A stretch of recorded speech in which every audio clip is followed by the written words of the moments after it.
Here is a walk around and tour of this 1989 Mercedes-Benz 560 SL. This is the final model year for the much loved R107 generation SL. This generation ran from 1971 all the way to 1989, making this car almost 20 years old by the time it rolled out in 1989. This car is very special in the sense that it's the final year, but also special because it's a 560. The nomenclature on the rear of this car designates the displacement of the engine found under the hood, which is a 5.6 liter V8, although technically it's a 5.5. The Germans have a pretty funny way about rounding up displacement. This was the highest displacement engine that was offered in the R107 Mercedes-Benz. Although it wasn't the most powerful, Europe of course got that, with a 5 liter that put out far more horsepower than this 5.6. This 5.6 puts out about 220 horsepower and is paired with a 3-speed automatic transmission. The 560 was a US only model and ran from 1986 to 1989. The easiest way to tell an early 560 from a later 560 is the rear deck lid.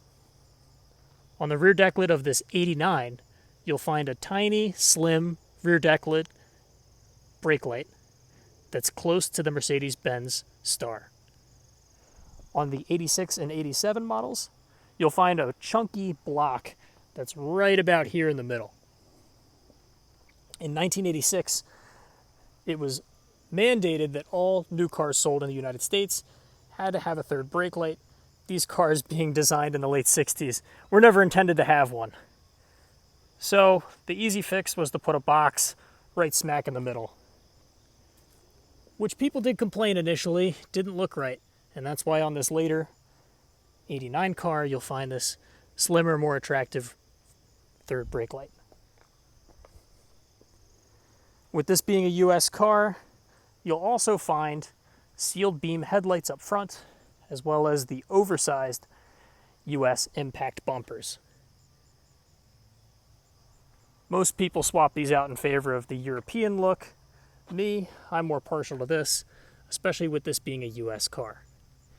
It's extremely handsome with the sealed beams and the bumpers in my eyes. The 560 also received a lower valence, which wasn't on the earlier 380 and 450 SLs. That's another easy way you can tell them apart. This car in particular is also fitted with these monoblock-esque wheels. Although they're not AMG, they're actually from a brand called Lorenzer, which, much like AMG, is a German aftermarket tuning company, which are still around today. These wheels were installed brand new when this car was sold by Mercedes-Benz of Manhattan in 1989. So it's really cool that they're still with the car. I have no intentions of changing them out. I think that they make this thing look fabulous. Something that's also unique about this car, the hood is actually aluminum, which cuts down on the weight up front. You can see that there's quite a lot of hood. This car is finished in signal red and has the Palomino interior. As I had mentioned before, this car is almost 20 years old by the time 1989 rolled around, but a lot of changes had to happen for it to still exist, including a driver's side front airbag on a car that was designed in the late 60s. How neat is that? This car also has factory ABS. One of the cool features that was on every SL model is this little channel that runs into the door card. Depending on whether you're running the AC or the heat, hot or cold air will run through the door card and will heat or cool your arms through this perforated leather. How neat is that? You can see these seats are perforated and in nice shape. Oddly enough, another 560 only feature is this temperature gauge that was plopped here in the middle. Not entirely sure why they decided to make that a 560 only feature, but there it is. Let's go ahead and pop the hood.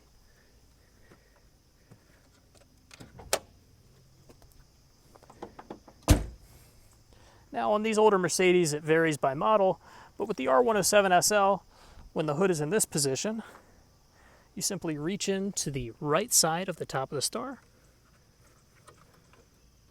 and there's a latch in there, you pop right open. There you can see the technically 5.5 liter V8 found in this car.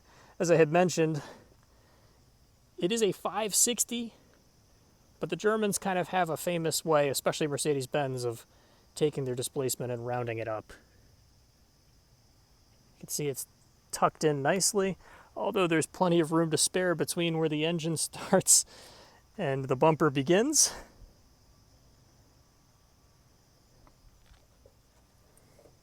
Let's go ahead and check out the trunk. This car actually has a rather short back, so the trunk isn't enormous, it's not very deep, but for a weekend trip, it's actually pretty ideal. You can see I have a car cover wrapped in here. There's actually a full-size spare underneath this load floor. You can see the little bulge for it. And the battery also rests back here as well. Let's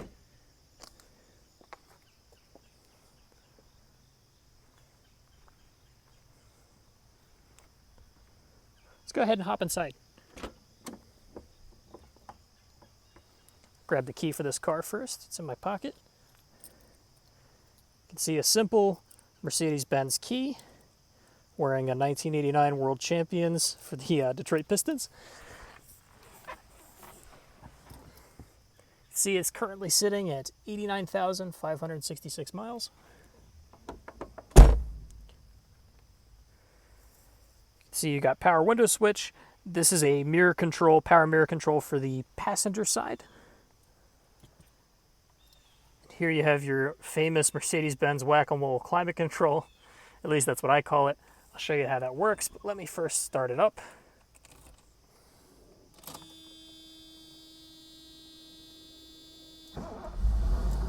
So it fires right up. See the climate control on this car? You have this rotary switch to change between warm and cold. And then here is your fan speed on this side. This is a kill switch for the entire climate control, this little circle. I'm not sure exactly what that means, but that turns the entire thing off. If you put it on high speed, and then that's up and down as far as air to your feet and to your face. Turns on.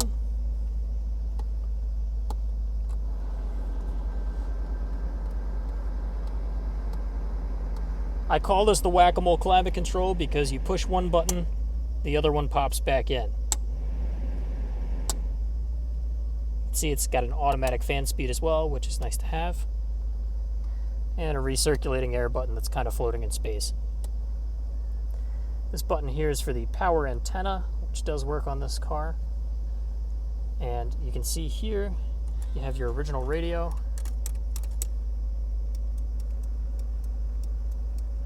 Which at the moment, I think my cassette is not actually, I think it's actually rewinding my cassette. But that works fantastic. See, in here you have a pretty decent sized glove box, although I have it filled with crap. I like that it has the original service stickers on the door of the glove box, as well as some information for the SRS airbag. That's neat to see. No power top in this car. That came later with the R129 generation Mercedes. This car actually has a manual top that can be a little archaic to put up, but once you've had one of these cars, you really know how to do it, and it doesn't seem like a hassle. See, on the visors, you got your mirrors. Got them on both sides. Over here you have your blinker stock, as well as the wiper switch, common on Mercedes-Benz. Light switch over here for the headlights and fogs. See, you just turn it to the right, that'll turn on your headlights. If you pull it outwards and do the same thing, that'll also put on the fogs. And then this is the parking brake release. It has a a floor-mounted parking brake. I'm going to go ahead and pause, and we're going to go over how the top operates in this 560 SL. The first step of this process is obviously really easy. You roll down both the passenger side and the driver's side window. Then you're going to want to make sure that both the sun visors are down, and you're going to want to go ahead and tilt this seat forward. Next, you're going to want to reach back behind the passenger seat, and you'll see what looks like a window switch. This you're going to go ahead and push downwards, and it's going to pop open the convertible top cover. You're going to want to lift the convertible top open, and from there it's pretty self-explanatory. You grab the top of the convertible top and pull it forward, but you make sure that the back piece here can be cleared by the top cover, which has to go back in place. You push it down on both sides. You can see it locked in on this side, and it's locked in here. Then you can drop this portion back down, and there's a peg in the rear that it clicks into.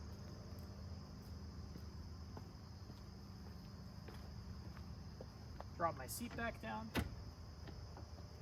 pop inside, and this is where you get to use the R107 tools, much like this. Each 560 or any R107 SL comes with these two tools for the top.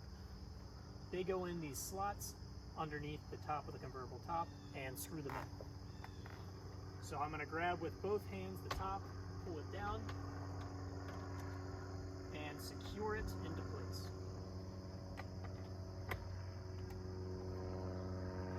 And then obviously once that's done, put the visors up. And then I do this part last.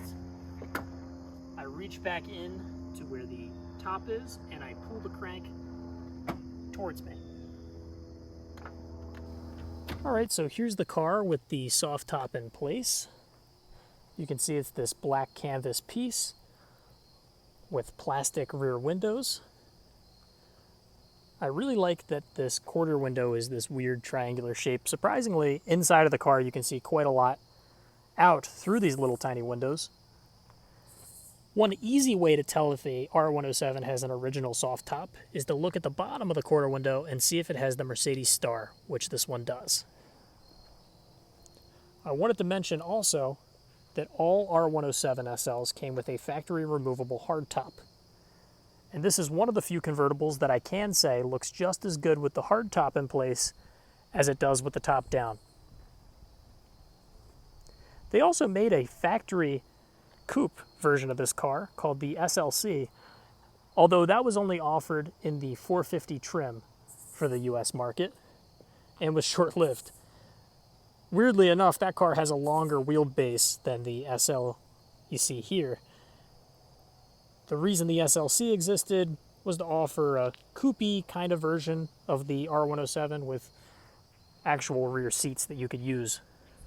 Believe it or not, in Europe, you could option this car with rear seats. I have seen in the United States, though, some cars with rear seats installed, and what I've come to find out is dealers could install rear seats when the cars were brand new, but Mercedes couldn't technically sell them with the seats installed for safety regulations. My car doesn't have rear seats, but I'm perfectly fine with that. I think that they'd be useless in this car. I really just use that space back there for storage. And then my car also has the original first aid kit on the mounting plate back there. That's how they were supposed to come. All right, that's pretty much where I want to wrap up this video, although I do want to say how important this car really was and how something like this could really never happen again. Imagine a Honda Civic that was built in 2001 still being sold today. It would be laughable. Mercedes-Benz had the reputation and the mystique in the 1980s to get away with selling the same car for nearly 2 decades. The real reason that this car lasted so long is they were spending so much time developing its replacement, the R129 SL, because they wanted it to be absolutely perfect. And believe me, at launch, back then, it really was. That car makes this one seem like it came out of the Stone Age. If you were anybody in the 70s and 80s, whether a lawyer, doctor, artist, musician, or an actor, if this wasn't in your garage, you weren't doing something right. This was a serious pop culture icon for both of those decades and was featured in numerous movies, TV shows of the same vintage. That said, today, most people don't realize how late this car is. When I drive it around town, most people, even in muscle cars, they wave at me like it's from the same time period. It's pretty interesting to see. I've gotten really good response, though, from most people on the road. A lot of people seem to really enjoy this car for the way it looks. Me, I like how it looks, but I also really love how it drives, especially this time of year, right around the cusp of fall with the top down. It's an absolute blast. All right, that's where I'm going to wrap up this video on this Mercedes-Benz R107. As I had mentioned, this is a 560 model. If you have any questions about the R107 generation, let me know down in the comments. This is one of my personal cars, and I know it's typical in my content that I'm showing off something that's for sale. This car is not for sale. I've had it for 2 years now, and it's been nothing but good to me. And with these cars appreciating in the market, I really have no intentions of getting rid of it now. But I thought it would be nice to share. Anyways, that's where I'm going to wrap it up. I really appreciate you watching, and I hope you enjoy the rest of your day.